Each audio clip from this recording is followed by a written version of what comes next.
takes an act of great faith to return to Wakantanka, the great mystery. This great mystery molds us moment by moment, creates the self and the world moment by moment.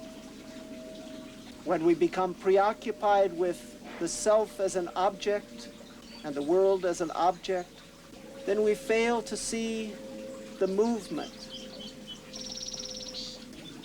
Takushkanshkan, something's always moving, they say in the Lakota language. What we Buddhists call impermanence. Experience it reflected in these 6 senses now.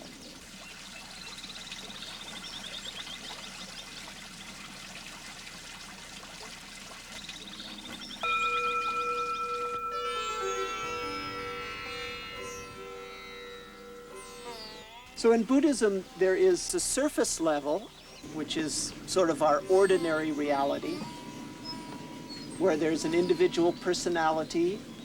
We live our lives as human beings. There's a world of subject and object. Then there is a vast intermediate realm between the surface of consciousness and the third layer, which is the source itself, which is not really a layer because it's outside of time and space. In ordinary life, our awareness is directed along the surface of that first level. I think of it as sort of looking horizontally outwards. When we begin to meditate, we turn awareness not exactly away from the world, but at 90 degrees to ordinary experience. And we start to plummet down towards the source.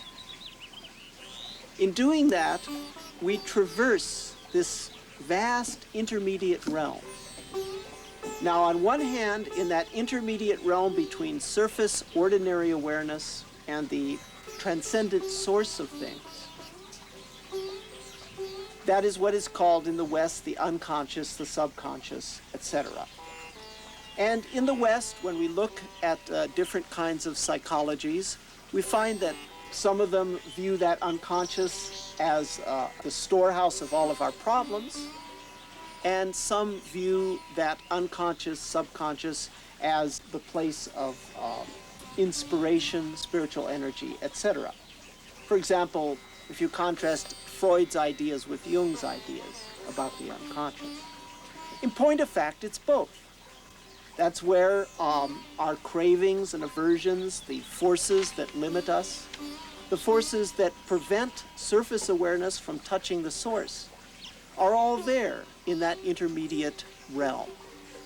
So on one hand, we could call it it's the storehouse of our sankharas, of our limiting forces. In Buddhism, we talk about sankharas, those forces that prevent us moment by moment from contacting our source and force us year after year into the same negative behavior patterns. So anything that limits behavior and perception is called a sankhara. And the sankharas dwell in that realm. And we have to bring awareness and equanimity to layer after layer of that material as we gradually work it through. On the other hand, as we're traversing that intermediate realm, we also encounter the special powers of the mind, the influencing powers, the psychic powers, the out-of-the-body experiences, the visionary experiences, the experiences of clear light and bliss in the body. In that intermediate realm, symbol is exceedingly powerful. Symbols talk to that world just like ordinary sentences talk to the surface world.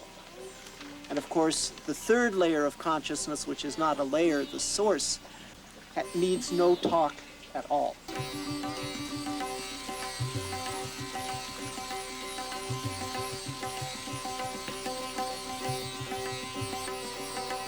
You read the life of the Buddha, his life wasn't easy. He was a revolutionary. People hassled him. People tried to get him in trouble.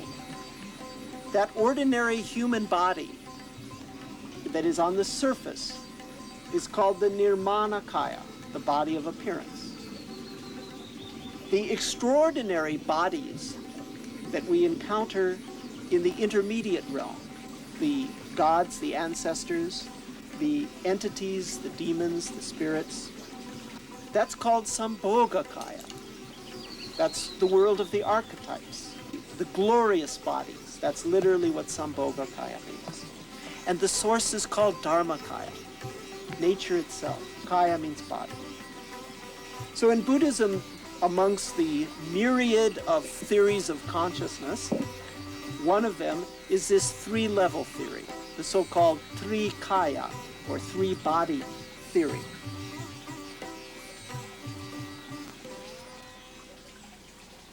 One way to look at spiritual practice is how it impacts on each of these three levels of our being. I remember vividly the first time I ever went into a sweat lodge ceremony. That ceremony was conducted by a friend of Fred, who's going to be doing our sweat lodge. His name is Rupert. He's a Papago Indian, Dona O'odham Indian from Tucson. And I had never directly encountered the spiritual practices of the Indians. I'd read about them in books and things like that. Although I had had one encounter way back in graduate school. I'd gone to one peyote meeting. But I'd had no real intimate contact. And I'd read anthropology books, you know, and in the older anthropology books, they talk about primitive religion, right? You may remember such a phrase. In fact, 100 years before primitive religion, they used to call it the religion of the savages.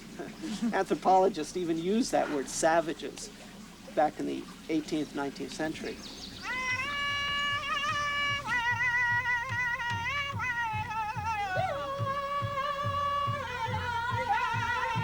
We did the sweat lodge. I felt an impact at every level simultaneously. The physical body was impacted by the act of sweating. Psychological issues were dealt with, surface issues, personality issues, things from the first level of consciousness. People talked about their lives. People were supported on a psychological kind of level. Entities were present. Archetypical symbols were there. The lodge was explained as being shaped the way it was shaped because it's a womb, and you feel it like a womb, and you see those ribs inside the womb there. That's your mother's ribs that hold the lodge up, the willows, and the colors, the four colors and the four directions were explained. The meaning of the pipe and its symbolic meaning was explained, how it's the male and the female together. So the whole archetypical level was directly addressed through symbol, and also because of the intensity of the steam, the rocks start to become people for you, entities. Actual spirits are there, you heard them. And at the same time, there was an experience of the heat, a little bit of fear, having to sit still for a long period of time. There was the focusing power of the drum and the songs that led to a state of what in Buddhism we call samadhi, high concentration.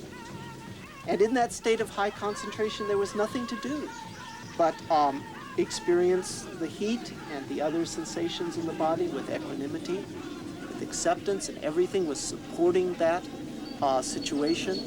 The music seemed to be giving a message of open up and accept the songs, because the songs were created for that state of consciousness.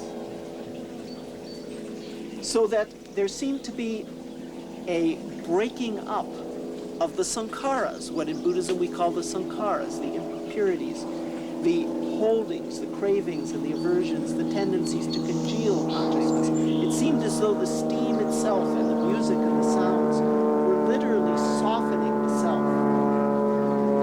therefore breaking up that which separates ordinary awareness from the source.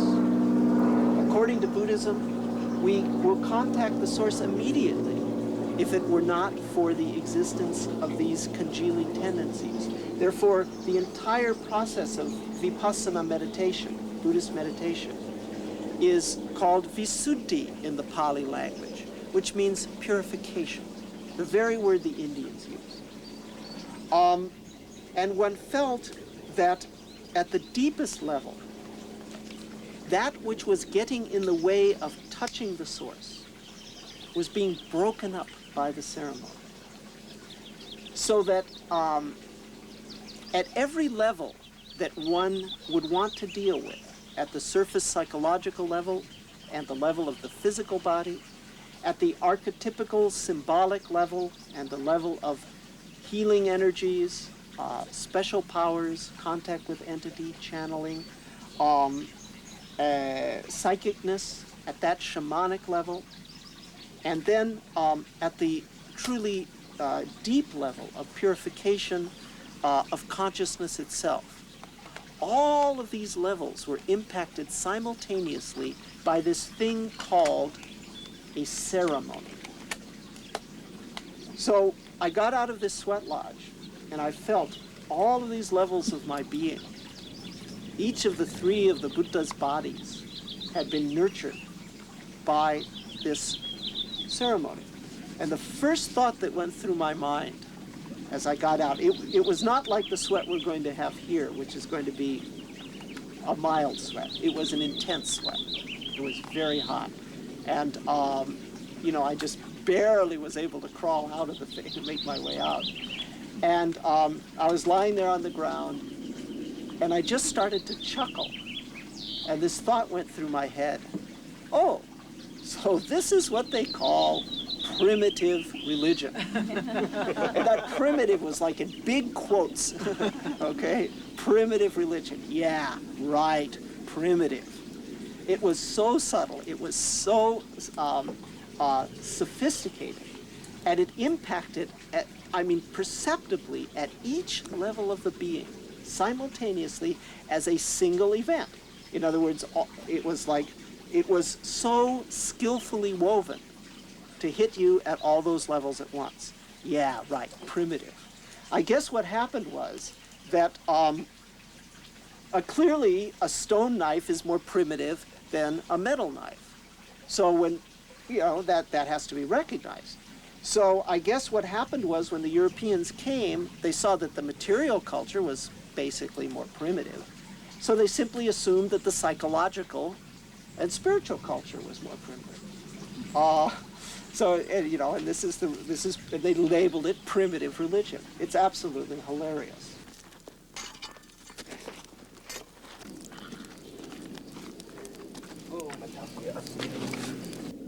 Many tribes would do these sweats before hunting or other significant activities like dances and things like that. I'd read this in anthropological literature, and it always seemed to me to be rather strange. I wondered, why would you wipe yourself out in a sauna-type situation before you had to go out and do something strenuous like hunting? It didn't make any sense to me until I actually experienced the sweat lodge. I was pretty wiped out. I have to admit, I barely crawled out of that sweat lodge. And I was lying there and, whatever. And then about 10 minutes, 15 minutes passed, and I started to feel this energy coming on, okay? And it was like, oh boy. And I really don't think I slept much for about 3 days. Who needs to sleep, And then I realized, of course this is something you'd do if you had to go on an expedition or if you were about to do a strenuous activity. It makes perfect sense. You're not wiping yourself out in a sauna. What you're doing is you're purifying consciousness. This is inipi, this is purification lodge.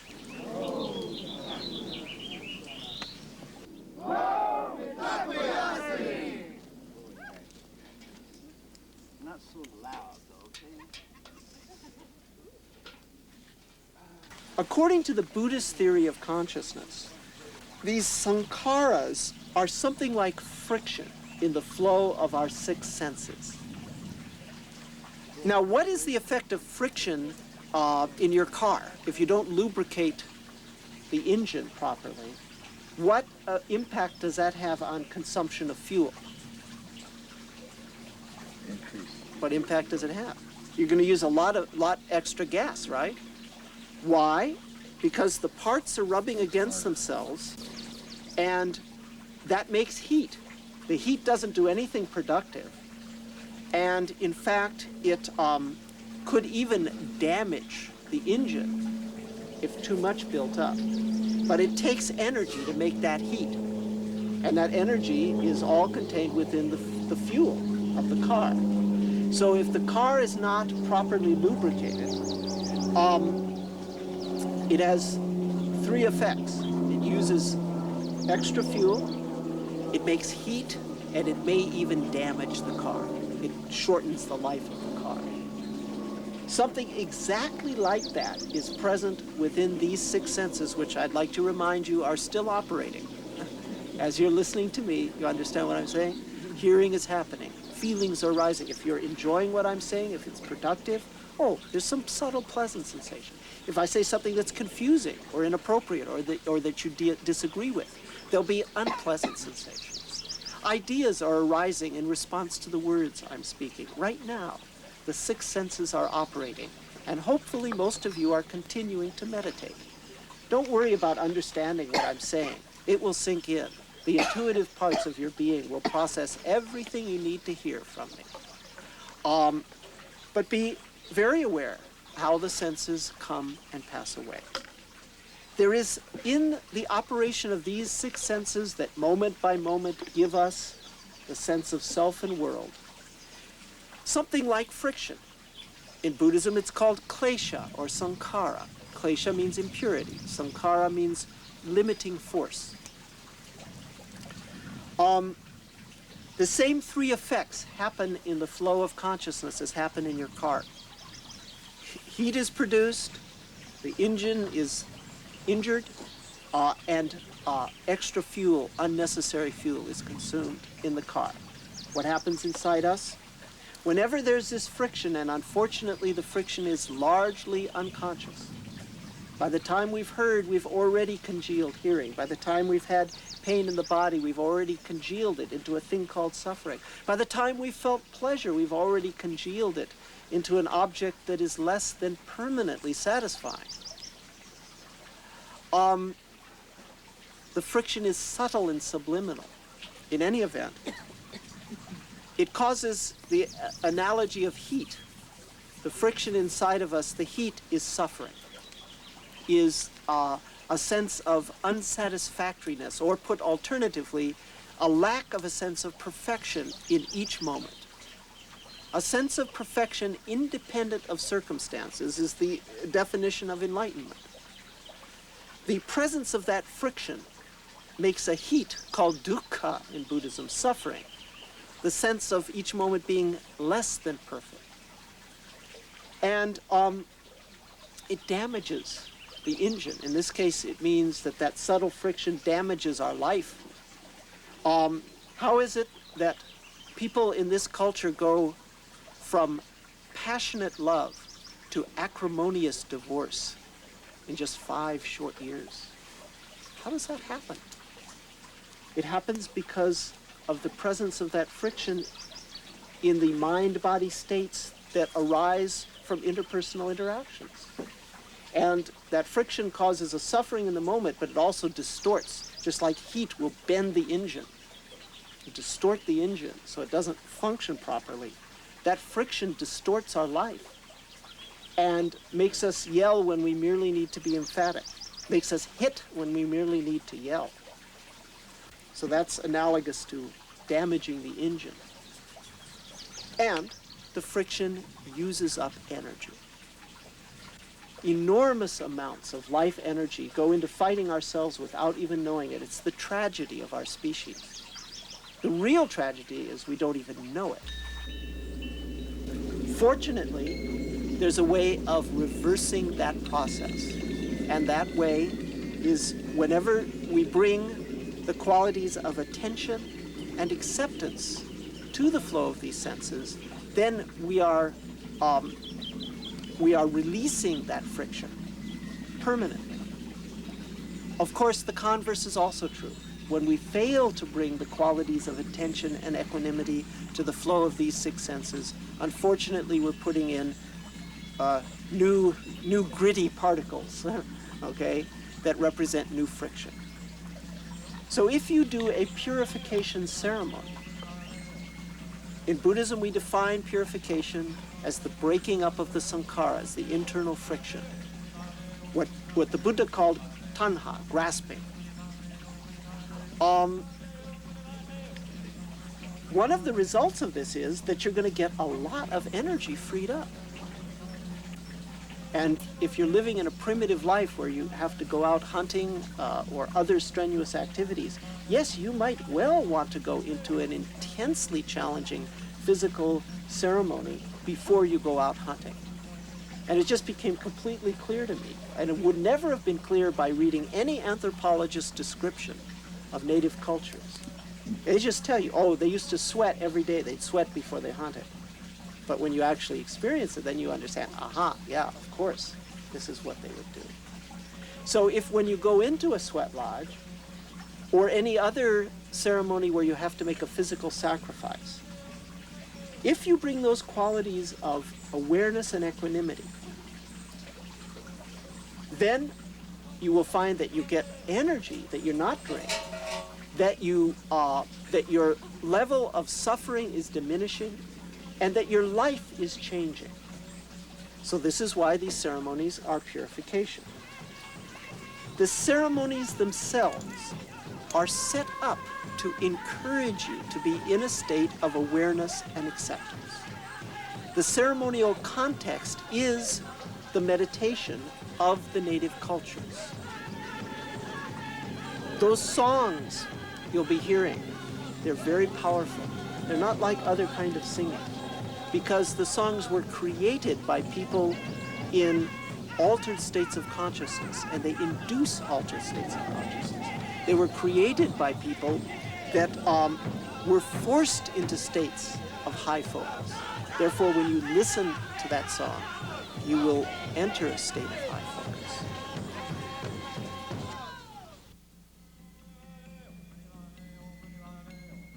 In Buddhism, we have a practice called strong determination sitting, where we say, I'm going to sit for an hour, 2 hours, 3 hours, 4 hours, no voluntary movement of the body, and just be with what is. Very powerful practice, and I highly encourage you to do it. Well, there may not be what's called a strong determination sitting in Native American, but you may find that you're in a sweat lodge. Like I do these eagle sweat lodges every week, and it's all big, full-blooded Indians. And you get in there, and I'm not that big, right? And I feel like like a proverbial toothpick, just like crushed. Okay, well, it's an automatic strong determination sitting. Okay, no matter how much I may want to move, there's no way I'm going to be able to move. Not with 250 pounds on either side of me. Okay, and you just. Oh, it's really funny when one of the things you're going to discover if you get involved in Native American things is that there's a lot of humor. Even though there's a lot of sacrifice, there's a lot of humor. The two go hand in hand. And you get all these big guys get into this sweat lodge, right? And they say, like, cheek up, brother. You get it? Cheek to cheek, right? Not these cheeks, okay? Cheek up, brother. It's like you're in there cheek to cheek, okay? And sometimes, if it gets hot, like they start to like, start to like go like that. And sometimes they fall over on me, okay? And I'm crushed, by these huge bodies. And it's a guaranteed strong determination sitting, okay? There will be no movement of the body, voluntary or otherwise, because you're just in there and you have to be with what is. So it replicates a lot of the things that we do in our Buddhist practice. Hand me the drum. There are two ways that we can describe what happens in these Native American ceremonies. Well, there are many ways, of course, but I'd like you to consider two ways. One way is from within the context of that culture itself. The other is from the perspective of Buddhism. So Buddhism is on the outside looking into the Native American culture. Most Indian ceremonies involve some kind of sacrifice. Now, it may be a sacrifice of having equanimity with discomfort that is physical. It may be a sacrifice of having equanimity with fatigue. It may be a sacrifice of having equanimity with uncertainty. I mentioned last night, you don't know if the ceremony is going to happen. You traveled 3 states, you don't know if or when or if there's going to be room for you, okay? And you just hang out. It may be equanimity with that just hanging out. If I were to describe my basic experience in these last 8 years of being with Indians, the basic experience is an experience of sitting around. That's the basic experience. Sitting around. Hour after hour, day after day. And if you come from the life in the fast lane, you know, Anglo-American overculture, which I do come from, this is quite a sacrifice. Because you at least want to be given a class. You want to be given some lore, you know.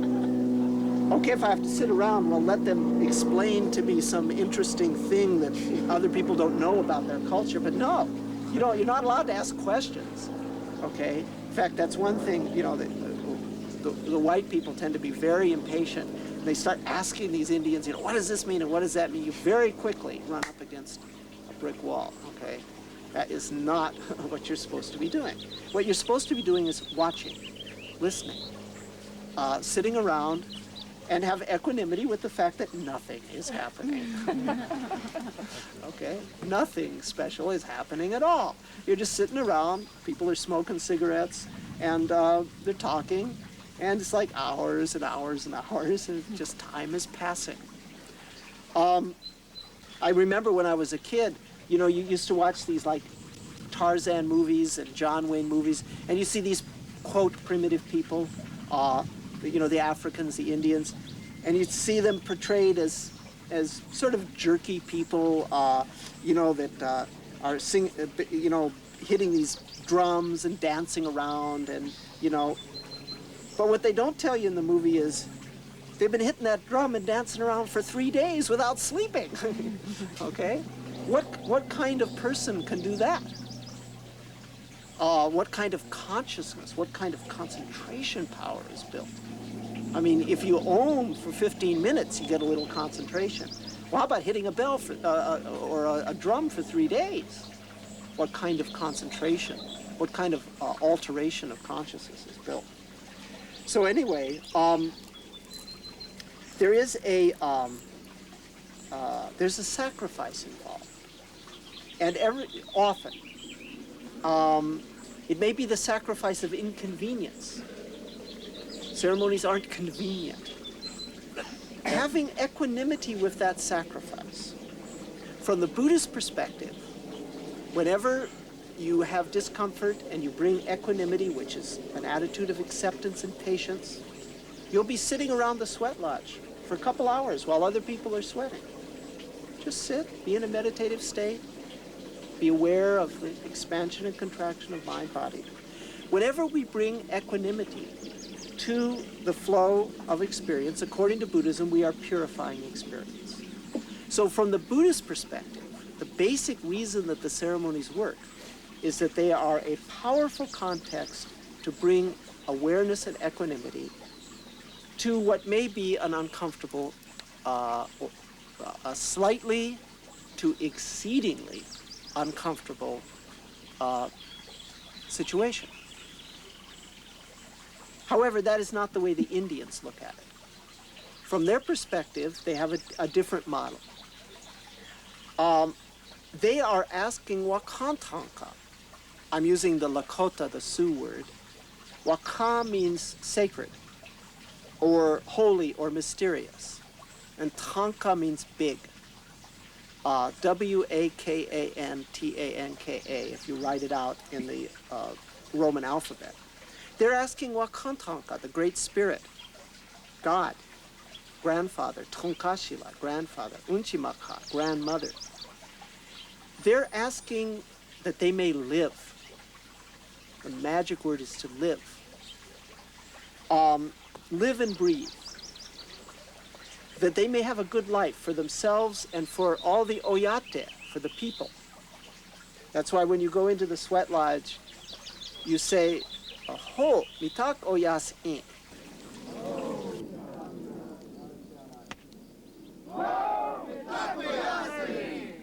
Mitakue means relative or relation. Oyas in means all. So it gets shortened. Mitakuye oyas in gets shortened into mitak oyas in. And you say, oh, mitak oyas in, to all my relations.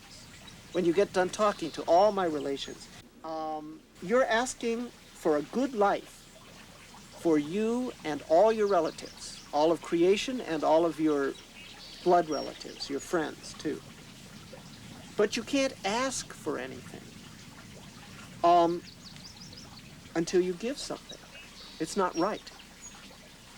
And you don't own anything, really, except your own feelings, your own body, your body sensations.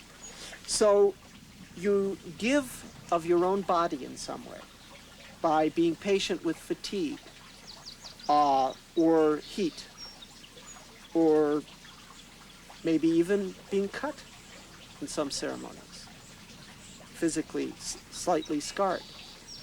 You give of your body, the only thing you really own, first. And you keep on giving. And that act of giving eventually, hopefully, maybe, if you're humble enough, if you're small enough, will instill pity, compassion from the Great Spirit. And you will have that good life. You will have those blessings. You will have the purification. That's the model from within the Indian culture. So the ceremony is a religious ceremony. It's speaking to the Great Spirit, but each person conceives of Wakantanka in their own way. For some people, Wakantanka is Mother Earth. For others, it's Tonkashila, grandfather. For many, Wakantanka consists of 16 parts. And there's a whole philosophy about the 16 aspects of the Great Spirit. It's interesting, isn't it, how each culture has its own real significant numbers? The most prevalent number in the American Indian symbolic system is 4. Sort of makes sense, doesn't it? If you're living out in nature, right? Can you see how things would tend to come in 4s for you? Starting with what? Starting with the 4 seasons and the 4 directions. Sometimes we speak of 6 directions if you include Unchimaka, grandmother Earth, and Tonkashila, the grandfather Sky. There's also 7 directions. The center is a direction. But 4 makes a lot of sense. 4 seasons, 4 directions. After the people of North America became aware of the larger world, they became aware that basically there are 4 colors of people, the red, the black, the white, and the yellow, and that then fit perfectly into their system. You'll see flags there. Red, white, black, and yellow are for the 4 directions. Since 4 is the dominant number of this culture, then the Great Spirit must mean 4 written big, which is 4 times 4, or 16. So the concept of what the Great Spirit is allowed to be whatever that individual understands it. And so you see the difference in perspective, okay? There's a Buddhist psychological way of looking at why these ceremonies work, but from within the ceremony, they look at it a different way. Well, these were some of the general considerations that I wanted to present to you, a sort of general theory of the ceremonies, a general theory of Buddhist psychology, Buddhist meditation, and how that relates, how the Buddhist theory of growth and transformation relates to the Native American one.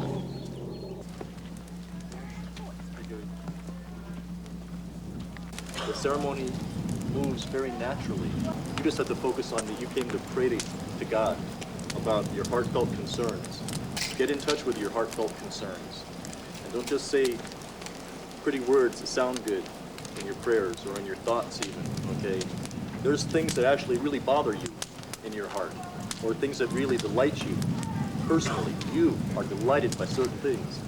Get in touch with those things. Say thank you. And for my part, thanks for being here. You know what chanunpa is? That's the pipe. Don't be afraid of the pipe. They'll show you how to use it. It's a focusing object in their culture.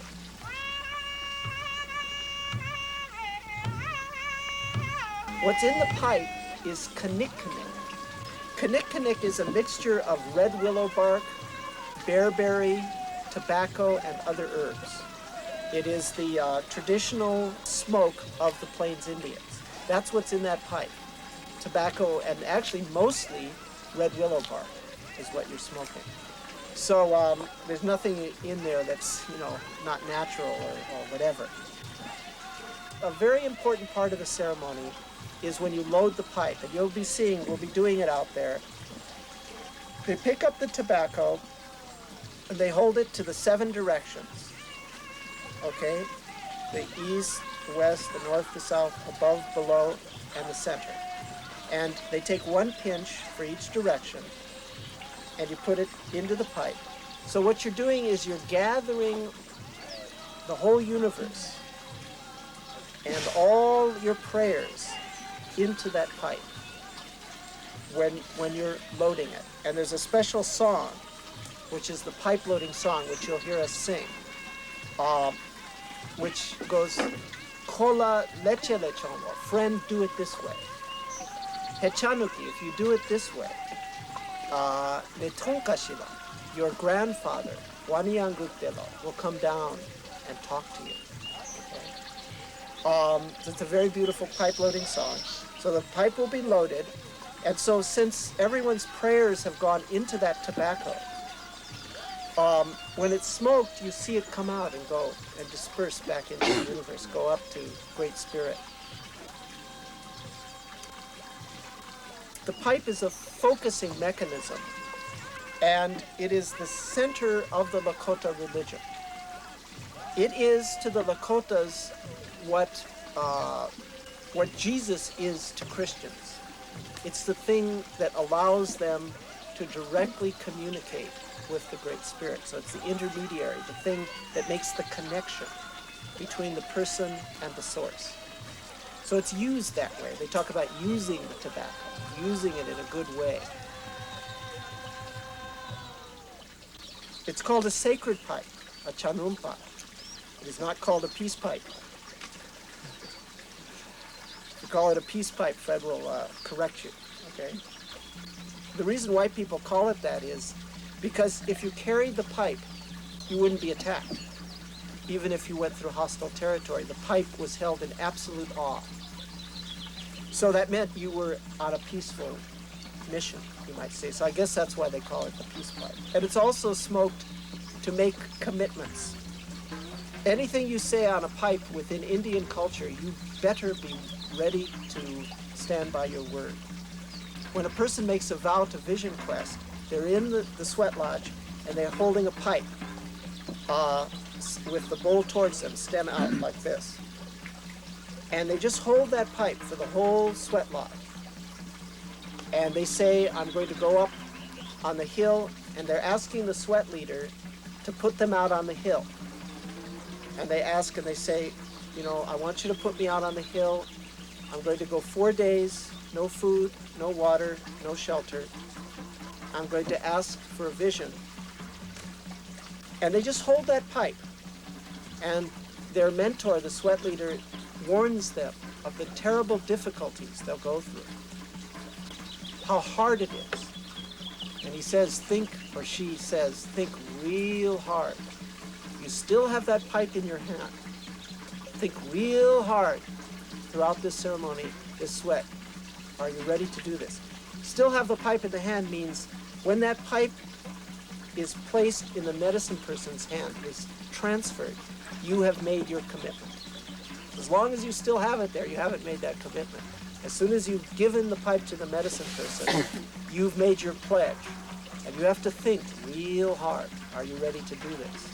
When a person makes a vow, a pledge to Sundance, 4 days, no food, no water, dancing in the height of the summer sun, piercing your own flesh. They do it by giving a pipe. And if they fail on that commitment, it's very, very, very bad.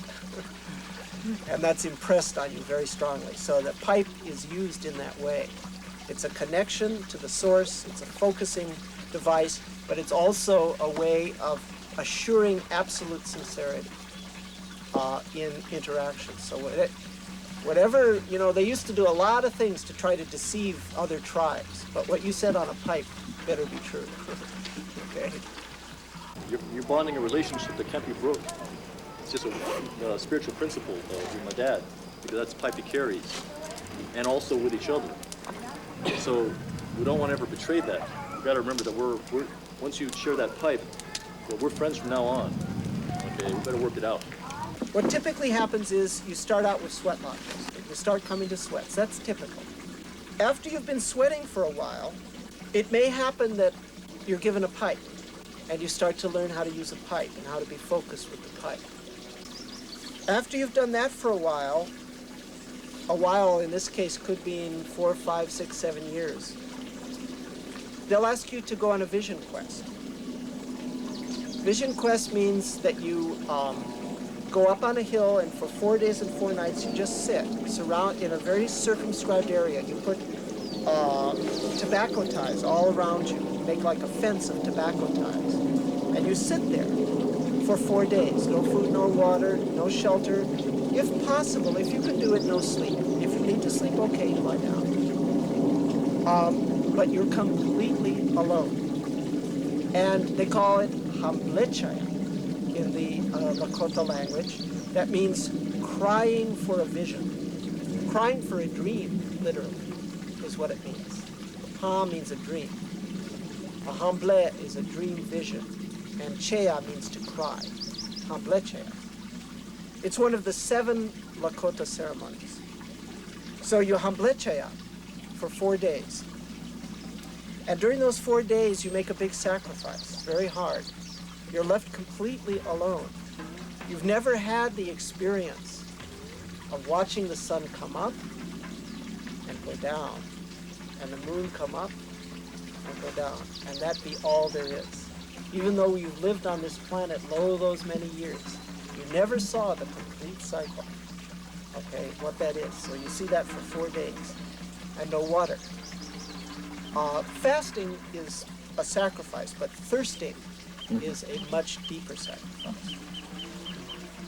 And you experience all 4 seasons, almost guaranteed. You'll boil one day, you'll freeze at night some other time. You have no shelter. You'll experience perfect times that are like spring and autumn. And the forces of nature will talk to you out there in the form of visions. What's the difference between a vision and a hallucination? A vision is something that transforms you, that has meaning for you.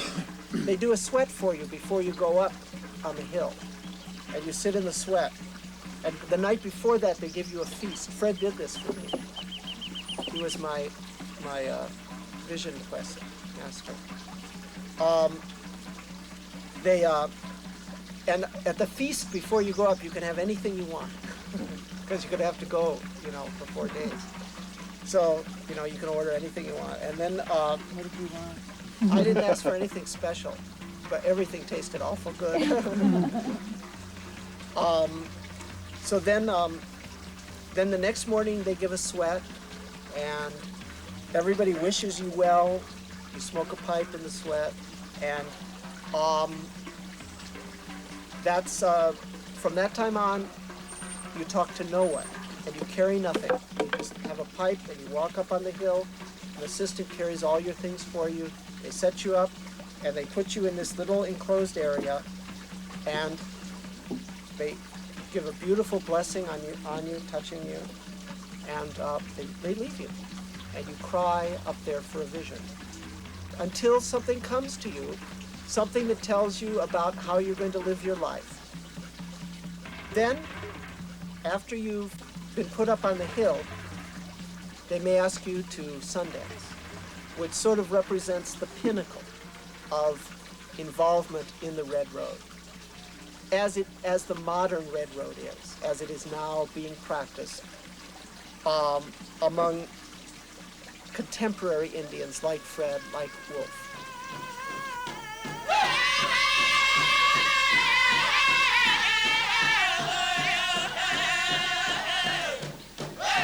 Sundance was originally a man's ceremony. In fact, it's a man's ceremony of imitating women. During the Sundance, you wear skirts. It's actually a sarong kind of thing. And the symbolism of being skewered and then tied by ropes through those skewers to the tree is the symbolism of the umbilical cord. And you imitate the pain that the woman goes through in giving birth. But it's a spiritual rebirth, and you must tear loose, either by being hung from that tree or by pulling back with your own strength, basically dancing backwards from the tree. In either one of those ways, you have to tear loose. You make your offering of flesh that way. But the symbolism is that you experience the pain of birth partly to repay the woman nation, but also it's a symbolism of spiritual birth of a new self by putting yourself in a near-death experience of the 4 days of excruciating exhaustion and thirst.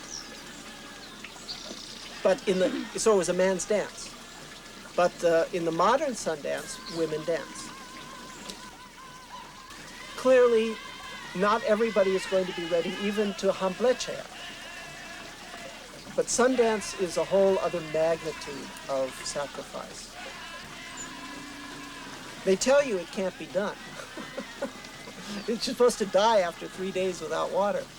But little children and old men and people of all races do it for 4 routinely without any ill effects. During a Sundance, you dance around a sacred tree. It's a cottonwood tree that's been cut down.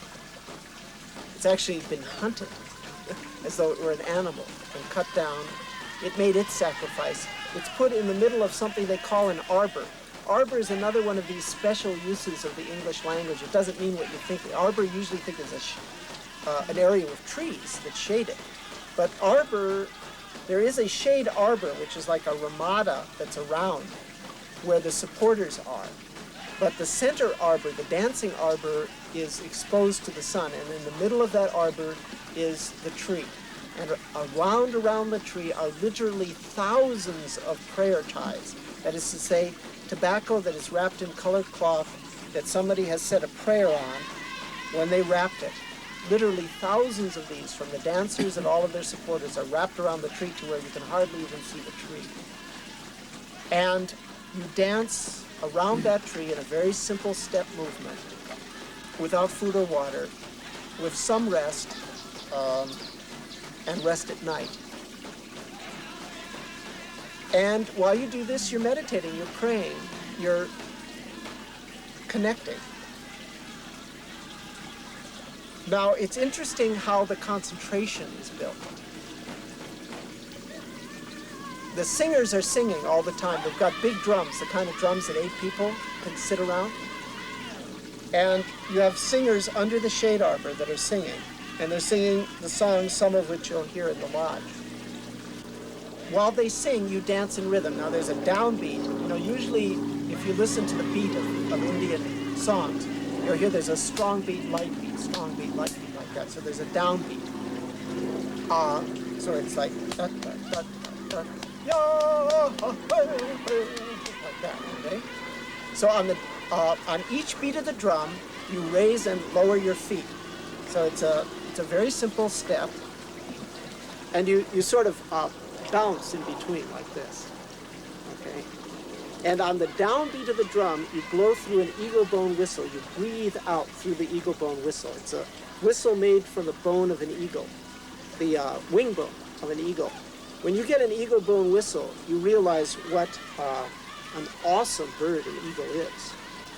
Because, I mean, it's not like a chicken bone, okay? It's more like, you know, like an ox bone or something. It's like thick, you know.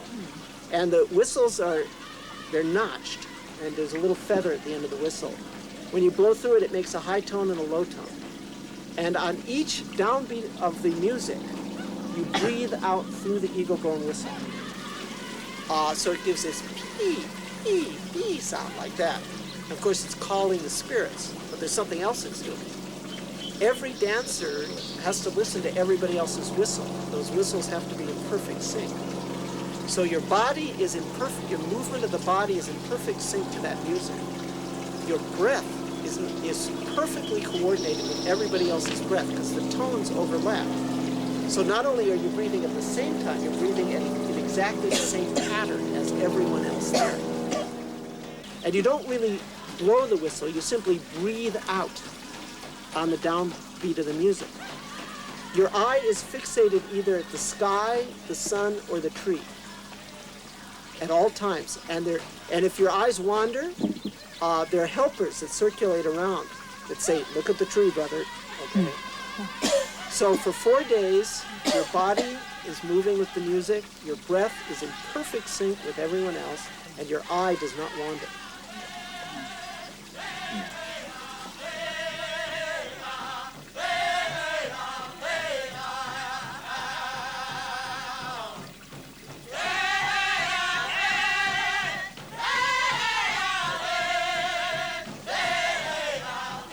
The ways that I've seen you sleep at night. I have heard that some tribes did not sleep at night, or do not sleep at night. They dance 4 days without rest. I simply do not understand that. I mean, I cannot conceive of it. It's a supreme ordeal to do it with rest. I just don't know how it's done without rest. But I don't know about olden times. They were a lot stronger physically in older days. You know, these sun dancers, we're not talking about Olympian athletes here. We're talking about people that have typically ex-alcoholics, ex-drug users, grew up on Coca-Cola and fry bread, are overweight, and chain smokers. Is your typical sun dancer. That, what I just described, we're not talking about something out of Dances with Wolves. We're talking about the reality of modern Indians, okay? What I just described to you is your typical sun dancer. They're able to do it. Why? Because it transcends our logical way of thinking about things. Something happens in those ceremonies that is beyond the physics of our body.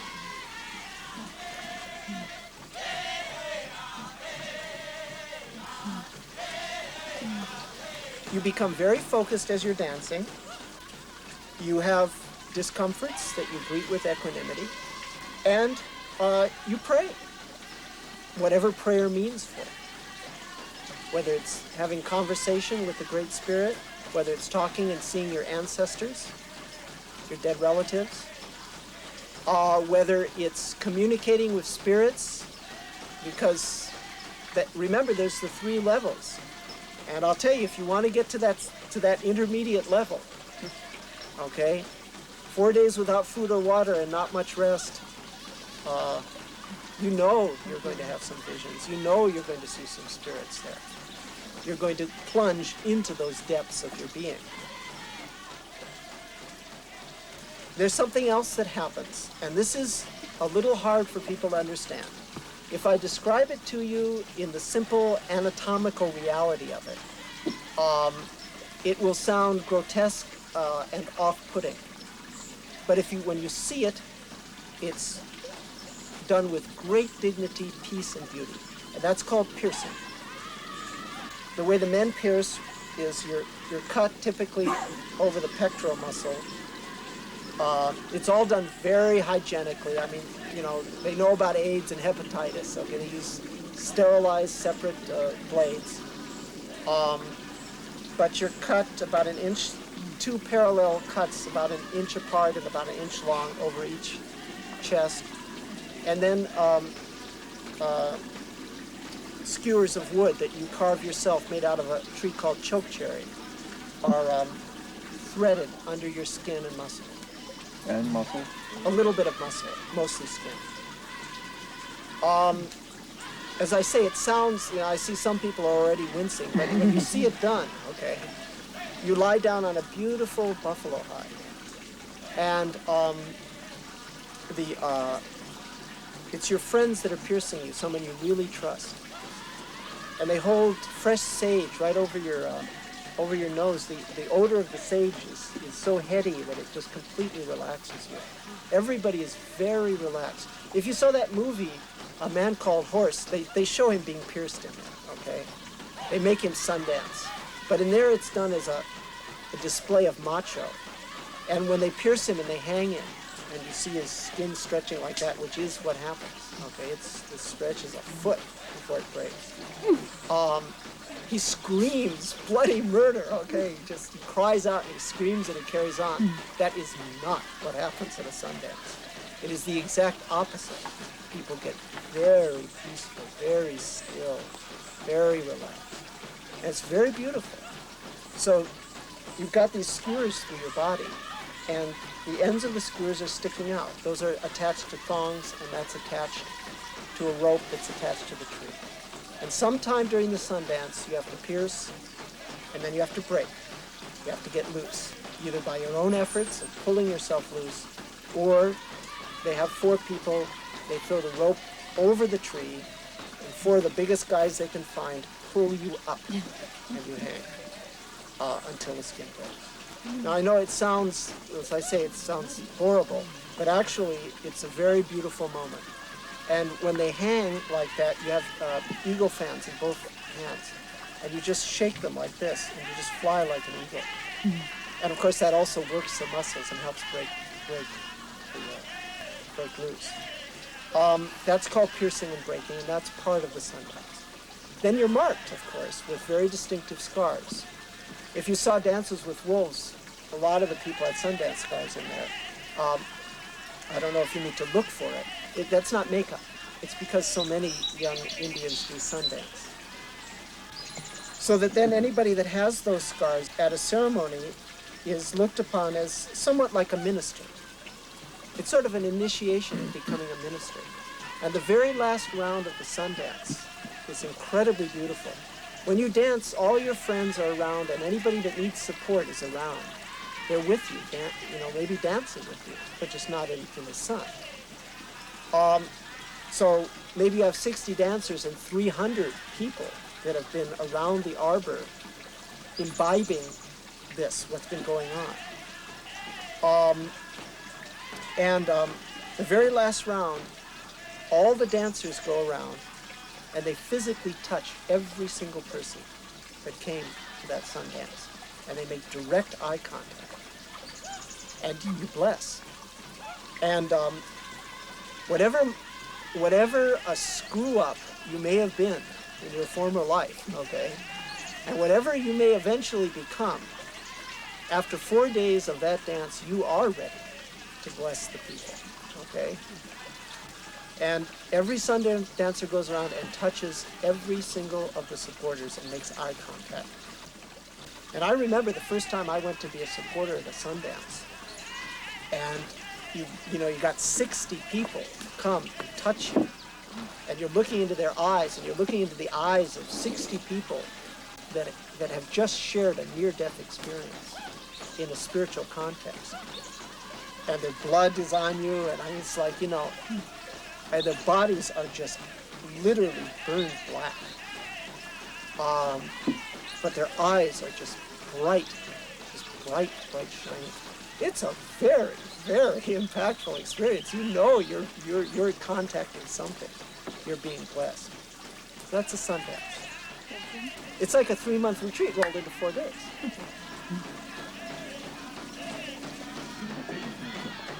Time to do it.